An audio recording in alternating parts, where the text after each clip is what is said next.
दोन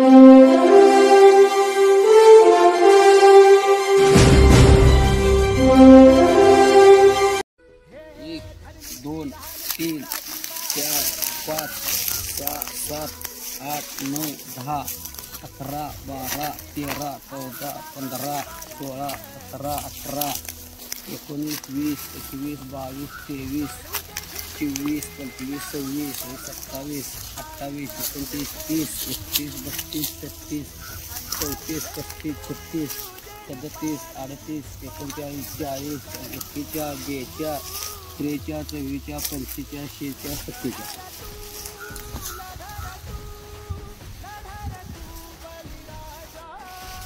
नमस्कार शेतकरी मित्रांनो, मी जयवंत मगदूम ग्रोॲग कंपनीतर्फे सध्या मी किशोर पाटील खोची मुक्काम पोस्ट खोची तालुका हातकणंगले जिल्हा कोल्हापूर यांच्या शेतामध्ये आलो आहे.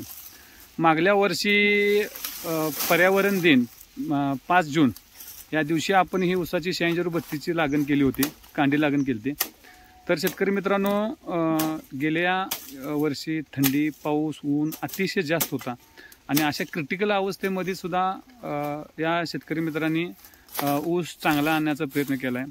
त्यासाठी आम्ही सर्वतोपरी म्हणजे थोडक्यात खत व्यवस्थापन, पाणी व्यवस्थापन, जीवाणू संवर्धकाचा अभ्यास त्यामध्ये करून जीवाणूंचा वापर, खोडकीड कांडीकीडसाठी योग्य ते कीटकनाशकाची फवारणी करून आम्ही चांगल्या पद्धतीनं हे ऊस आणण्याचा प्रयत्न केला आहे. साधारणपणे मागल्या वर्षी लावलेल्या ऊसाची संख्या आता साधारणपणे 47 ते 50 कांडी ऊस तयार आहे आणि जो त्याचा वॉटरशूट आहे तो वॉटरशूट 27 ते 28 कांडीचं तयार आहे. काल तर त्या वॉटरशूटचं जे काय आम्ही वजन केलं त्या वॉटरशूटचं वजन 3.5 किलो आले आणि आता हे रेग्युलर जे वजन आहे त्या ऊसाचं सुद्धा 3-3.25 किलो वजन आलेलं आहे.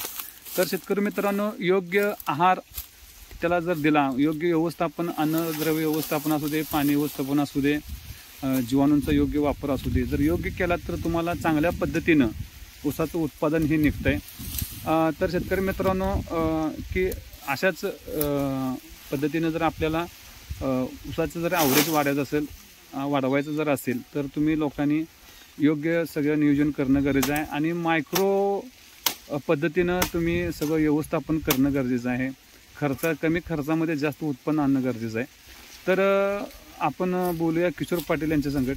किशोर पाटील, तुम्हाला मागल्या वर्षी जे आपण नियोजन केलं ते कसं वाटलं? योग्य होतं.